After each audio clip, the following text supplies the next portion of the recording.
আজ মোদির শপথ গ্রহণ অনুষ্ঠান সন্ধ্যাবেলায় তৃতীয়বারের জন্য প্রধানমন্ত্রী হিসেবে নরেন্দ্র মোদি তিনি শপথ নিতে চলেছেন। যদিও এবারে একক সংখ্যাগরিষ্ঠতা পায়নি বিজেপি, সেই ক্ষেত্রে ম্যাজিক ফিগার পেরোনোর ক্ষেত্রে তাদেরকে শরিকদের ওপরেই নির্ভর করতে হয়েছে এবং সেই শরিক নির্ভরের ওপরেই আজকেই সরকার গঠন হতে চলেছে। আমরা এই নিয়ে আরো কথা বলবো। আমাদের সঙ্গে অ্যাসাইনমেন্ট হেড দিব্যেন্দু ঘোষ এই মুহূর্তে আমাদের সঙ্গে রয়েছেন। দিব্যেন্দুদা, যে বিষয়টা জানতে চাইবো যে শরিক নির্ভর মোদি সরকার, আমরা দেখেছিলাম এর আগে এনডিএর যে বৈঠক হয়েছিল সেখানে চন্দ্রবাবু নাইডু, নীতিশ কুমার তারা নিজেদের রাজ্যের জন্য বিশেষ প্যাকেজ, একাধিক পূর্ণমন্ত্রী, এমনকি লোকসভা স্পিকারের পদটিও দাবি করেছিলেন চন্দ্রবাবু নাইডু।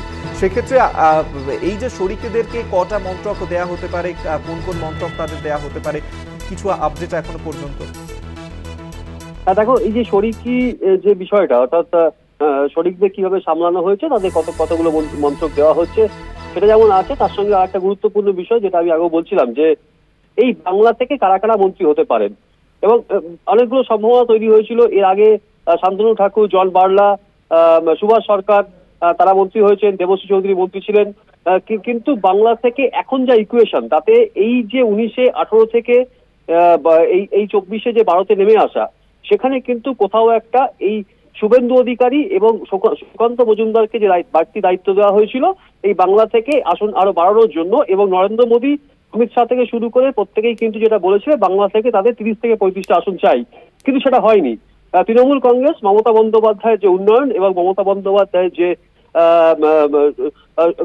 প্রকল্প, যে জলমুখী প্রকল্প, সবগুলো কিন্তু বিজেপির রথকে থামিয়ে দিয়েছে। অর্থাৎ বিজেপি কোথাও কিন্তু নেমে গেছে।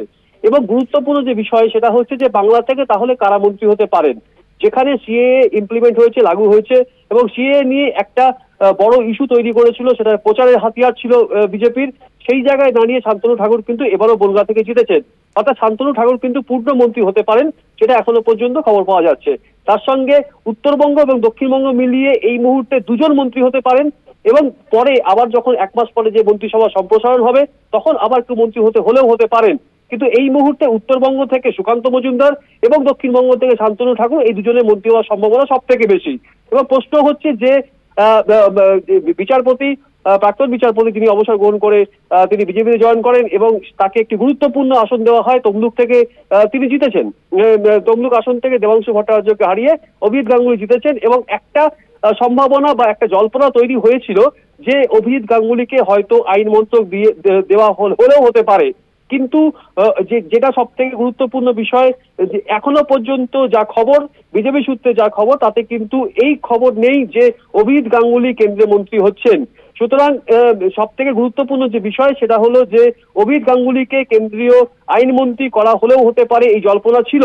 কিন্তু অর্জুন রাম মেঘওয়াল তিনি আইন মন্ত্রক যেভাবে সামলেছেন, এবং নরেন্দ্র মোদী অত্যন্ত ঘনিষ্ঠ একজন মানুষ এই অর্জুন রাম মেঘওয়াল, তিনি যেভাবে এই যখন 370 যখন রদ করা হয়েছিল এবং ইউনিফার্ম সিভিল কোড নিয়ে যখন আলোচনা হচ্ছিল, এই সমস্ত বিষয়ে এই অর্জুন রাম মেঘওয়াল যে কাজ করেছেন 2019-এর যে লোকসভা ভোটের পর, এবং এই যে সংসদ চলেছে, এবং সেখানে আমরা কিন্তু অর্জুন রাম মেঘওয়ালকে যেভাবে বক্তৃতা দিতে দেখেছি, তবে তার বক্তব্য পেশ করতে দেখেছি, এবং নরেন্দ্র মোদী অত্যন্ত ঘনিষ্ঠ একজন মানুষ, সেই অর্জুন রাম মেঘওয়াল কিন্তু এবারও আইন মন্ত্রকে থাকতে পারেন, যেটা ঘনিষ্ঠ সূত্রে জানা যাচ্ছে।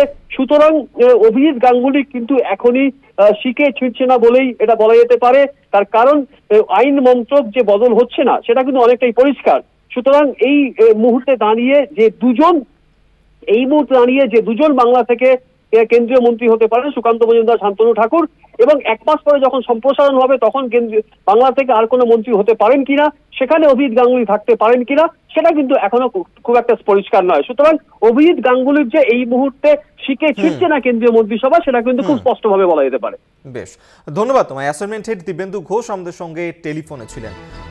অর্থাৎ আজকে এই যে মোদির মন্ত্রিসভা, সেখানে কিন্তু বাংলা থেকে 2জন মন্ত্রিত্ব পেতে চলেছেন, এমনটি কিন্তু এখনো পর্যন্ত সূত্র মারফত খবর যা পাওয়া যাচ্ছে। সেই ক্ষেত্রে বাংলা থেকে মন্ত্রী হতে পারেন সুকান্ত মজুমদার এবং শান্তনু ঠাকুর। সুকান্ত মজুমদার যিনি বালুরঘাটের থেকে প্রার্থী হয়েছিলেন এবং সেখানে জয়ী হয়েছিলেন তিনি। অন্যদিকে বনগাঁতে মতুয়া মহাসংঘের সংঘাধিপতি শান্তনু ঠাকুর, এরা 2জন তারা মন্ত্রিত্ব পেতে চলেছেন, এমনটা কিন্তু সূত্র মারফত এখনো পর্যন্ত খবর পাওয়া যাচ্ছে।